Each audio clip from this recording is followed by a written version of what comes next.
राधे राधे। हरे कृष्णा। मैं विकास अग्रवाल आपके लिए लाया हूँ अपने प्रिय श्री कृष्ण जी के एक अनन्य अद्भुत भक्त की कथा, जिसको सुनने के बाद आपका रोम रोम रोमांचित हो जाएगा, जिसे सुनने के बाद आपको विश्वास की पराकाष्ठा का पता चलेगा कि विश्वास क्या होता है और विश्वास से प्रेम कैसे बढ़ता है। विश्वास, यदि हमें ठाकुर जी का दर्शन करना है, उनका साक्षात्कार करना है, उनका प्यार तो हमें मिलता ही है, लेकिन उनके दर्शन करने के लिए, उनका साक्षात्कार करने के लिए हमें विश्वास बहुत जरूरी है। विश्वास होगा तभी हम उनसे निश्चल प्रेम कर पाएंगे। निश्चल प्रेम और विश्वास दोनों एक दूसरे के पूरक हैं। आइए अब हम शुरू करते हैं। जगन्नाथपुरी में एक भक्त थे, धनंजय शर्मा। उनका दुनिया में कोई नहीं था, अकेले थे। मगर आप जानते हो ना, जिसका कोई नहीं होता उसका ईश्वर होता है। वो ठाकुर जी के थे, ठाकुर जी उनके थे। वो ठाकुर जी को प्यार करते थे, ठाकुर जी उन्हें प्यार करते थे। पुरी के मंदिर में ही रहते थे, वहीं सबकी सेवा किया करते थे, भक्तों की बहुत सेवा करते थे। मंदिर प्रांगण की सेवा, मंदिर में जो भी कार्य होते सब किया करते थे, और जो भोजन प्रसाद मिलता था उससे उनका जीवन यापन चलता था। एक बार पुरी के मंदिर के पुजारी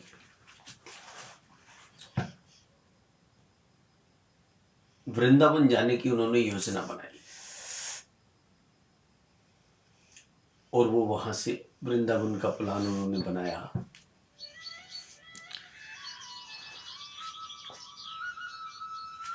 कुछ व्यापारी लोग, कुछ गांव के लोग और कुछ संत पुरुष की एक टोली बनी, और उन्होंने वृंदावन जाने लगे। तो धनंजय ने उनकी सामान वगैरह बैलगाड़ी में रखने के लिए बहुत मदद की।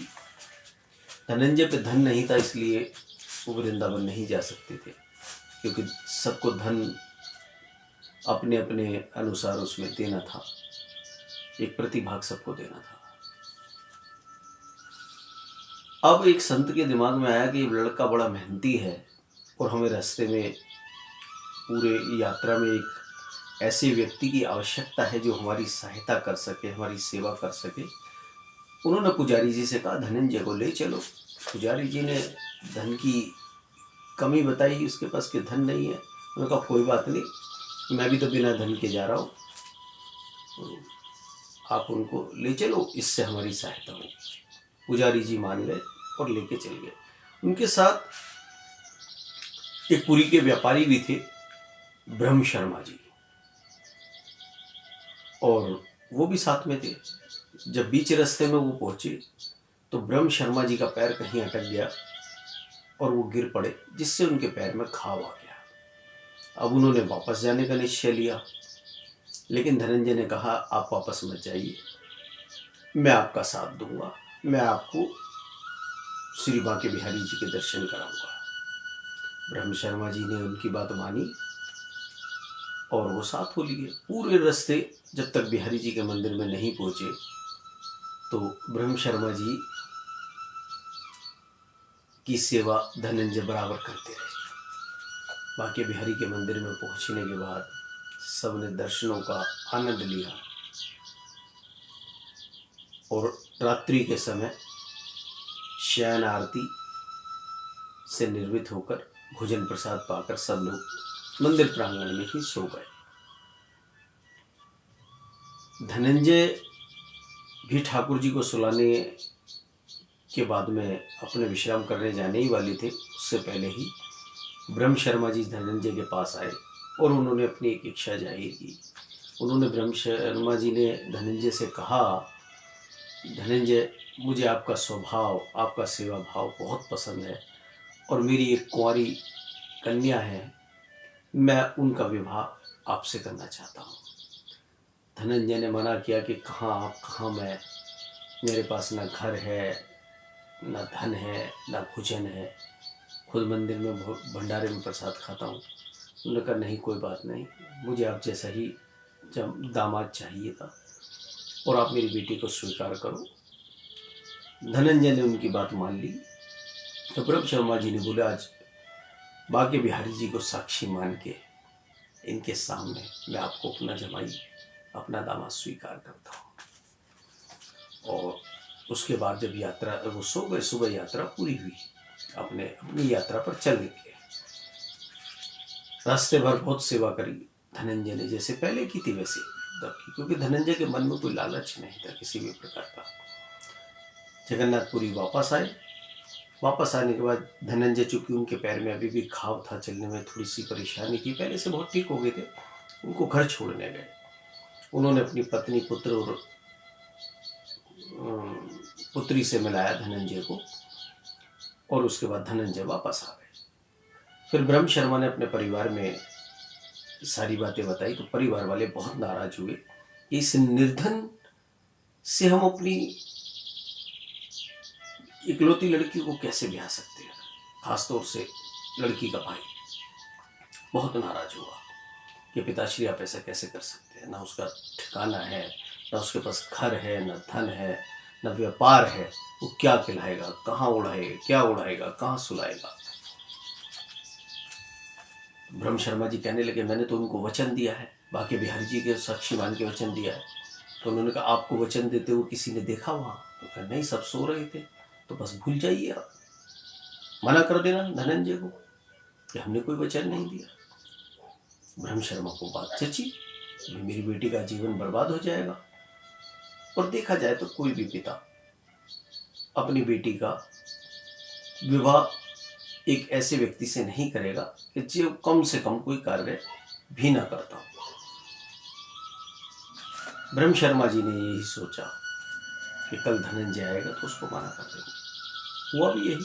अगले दिन धनंजय उनके लिए एक लेप बना के लाया औषधियों का कि इसे घाव पे लगा लेना, आपका घाव ठीक हो जाएगा। तो ब्रह्म शर्मा ने कहा अब आप यहाँ मत आइएगा, और जो मेरी बेटी आपसे विवाह नहीं कर सकती, मैं कहीं और अपनी बेटी का विवाह करूँगा।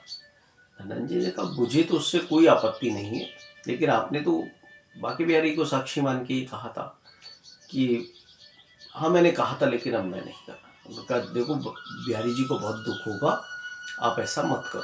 धनंजय बोला, लेकिन ब्रह्म शर्मा जी बात नहीं सुन रहे थे और उन्होंने धनंजय को वहां से जाने के लिए कहा। धनंजय ने कहा ठीक है, तो मैं कल सरपंच जी को बुलाता हूँ, पंचायत बैठाते हैं और वहां पर इस बात का निर्णय होगा। ब्रह्म शर्मा जी ने कहा ठीक है, कल देखेंगे। अगले दिन भक्तों पंचायत बैठी। पंचायत में जैसे आप जानते गांव के बहुत लोग होते हैं, वहाँ काफ़ी लोग इकट्ठे हुए और धनंजय ने अपनी बात रखी। ब्रह्म शर्मा जी ने सबके सामने साफ मुंह कर गए कि नहीं, मैंने इनको कोई वचन नहीं दिया।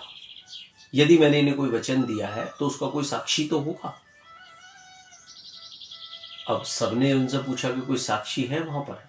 उन्होंने कहा हमारे पास कोई साक्ष्य नहीं है, लेकिन बांके बिहारी जी ने देखा है, वो साक्षी है। उन्हें साक्षी मान के ब्रह्म शर्मा जी ने मुझे अपनी पुत्री का विवाह का प्रस्ताव दिया था।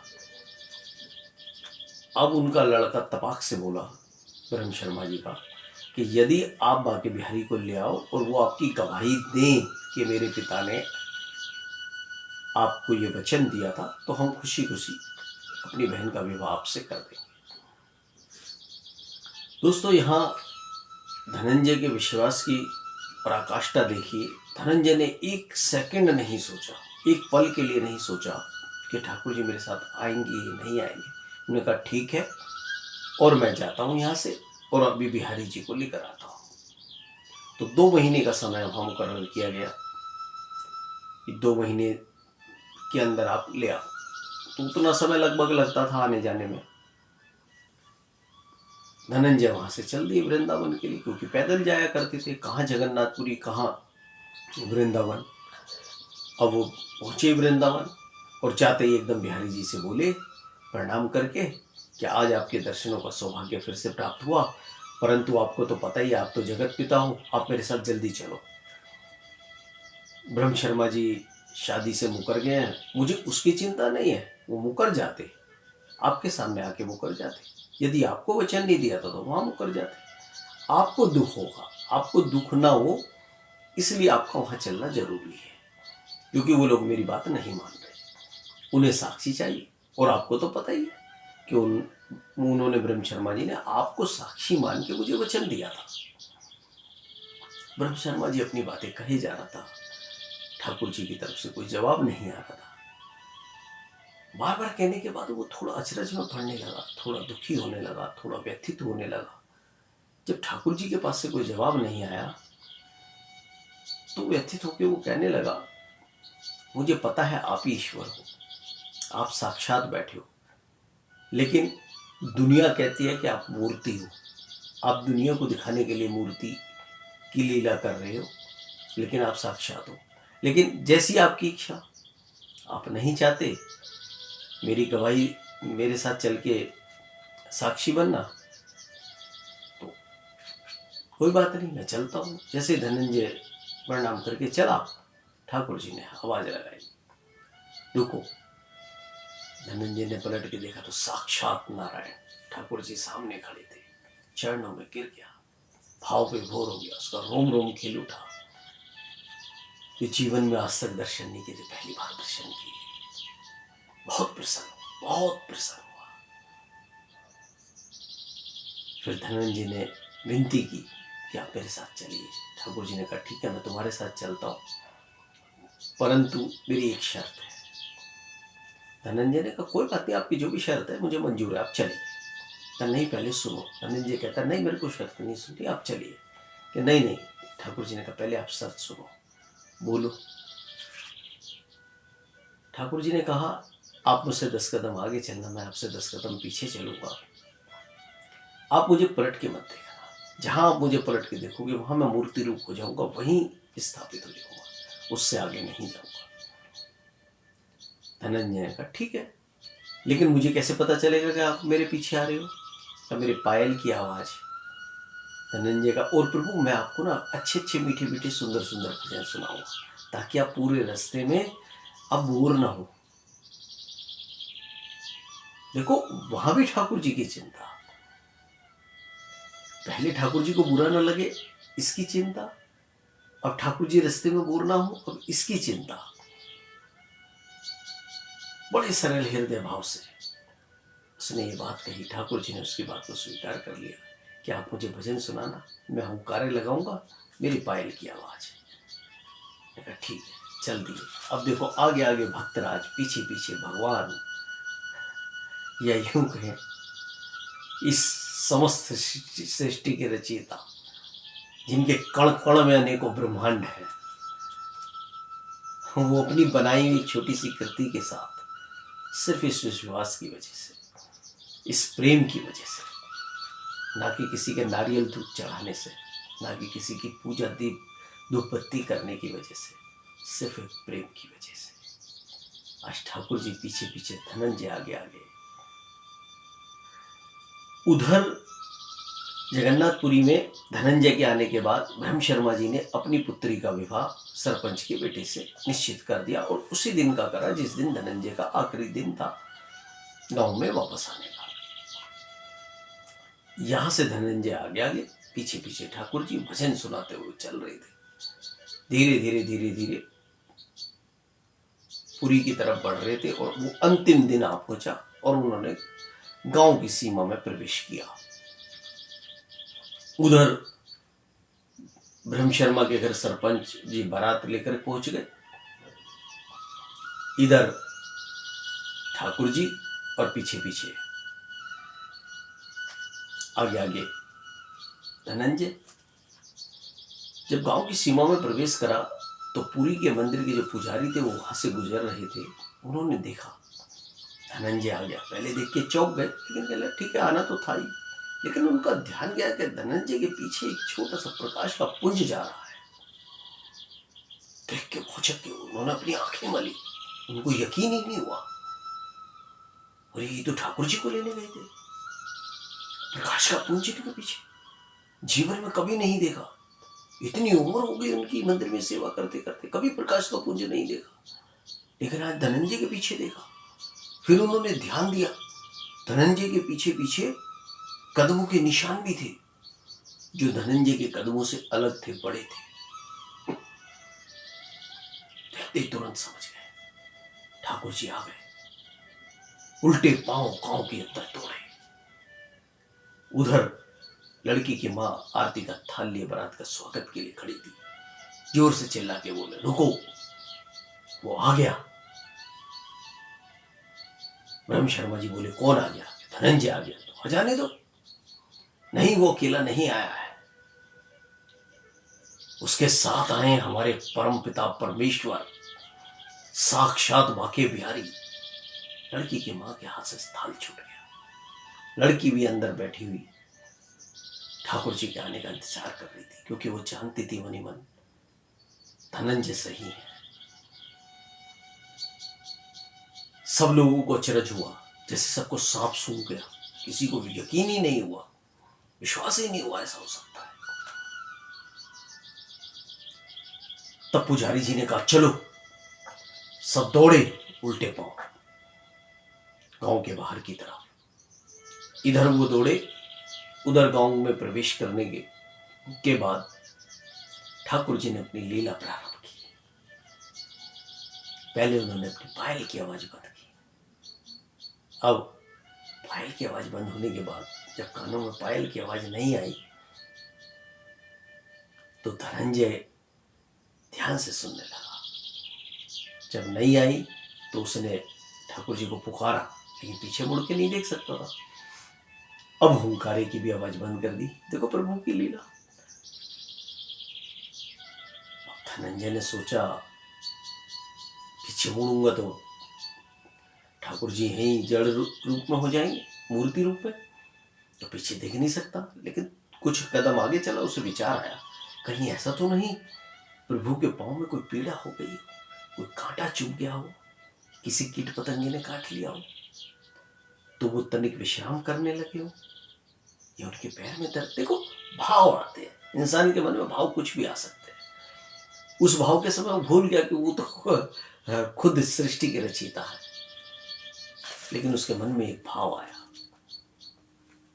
और उस भाव के चलते उसको, नहीं, भले ही ठाकुर जी होंगे भी तो यहीं रुक जाएंगे, कोई बात नहीं, लेकिन मैं उनको कष्ट में नहीं देख सकता। इस भाव से धनंजय ने पीछे मुड़ के देखा। जो ही उसने अपनी गर्दन पीछे को घुमाई, त्यों ही ठाकुर जी वहां बाके बिहारी की प्रतिमा के रूप में विराजमान हो गए। धनंजय देख के समझ गया कि प्रभु की कोई लीला है। उधर से गांव के सभी लोग भागे भागे आ रहे थे, पूरी के सब लोग आकर के उन्होंने देखा साक्षात बाके बिहारी की प्रतिमा से तेज निकला हुआ, जमीन पे पीछे जो है उनके पांव के निशान, और जैसा पुजारी जी ने बताया था, पूरा गांव देख के नतमस्तक हो गया। आंखों से प्रेम से की अश्रु की धारा बहने लगी। रोम रोम सारे गांव वालों को खेल उठा। ब्रह्म शर्मा ने, उनकी पत्नी ने, उनके लड़के ने, सब ने जो है धनंजय से, ठाकुर जी से माफी मांगी अपने गुनाह की, कि हम ये क्या गुनाह करने जा रहे हैं, हमें माफ कर दो। तो धनंजय तो निश्चल हृदय था, कहता मुझसे माफी मांगो, मेरे प्रभु से माफी मांगो, दिल आपने इनका दुखाया है। तो वहां धनंजय को तो साक्षात दर्शन हो रहे थे, बाकी लोगों को मूर्ति रूप में दर्शन होने लगे। तब ठाकुर जी की प्रतिमा से आवाज आई, जो कि सब लोगों ने सुनी। उन्होंने स्वीकार किया कि ब्रह्म शर्मा ने मेरे सामने वचन दिया था। ब्रह्म शर्मा ने आगे आके ठाकुर जी से फिर दोबारा माफी मांगी। और उनका विवाह निश्चित किया।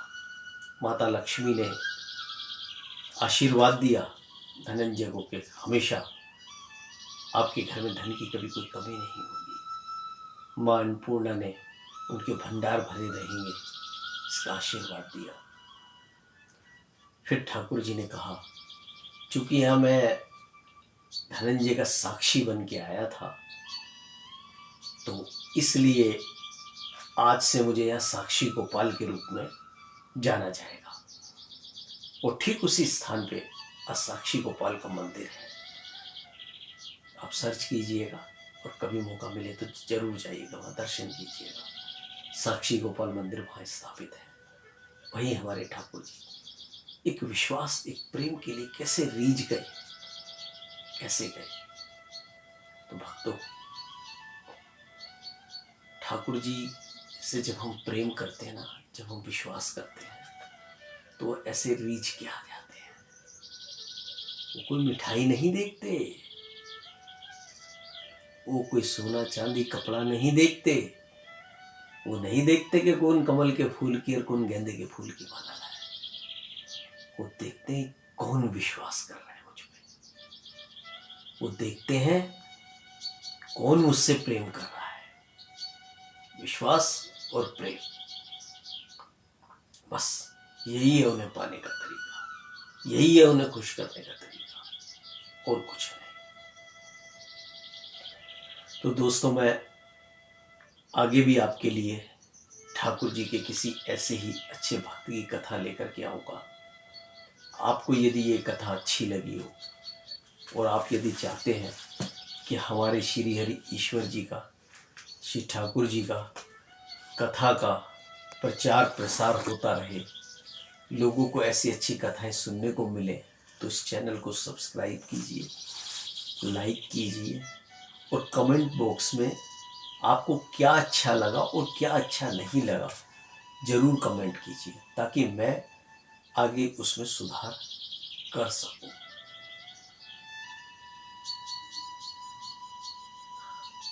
हरे कृष्ण।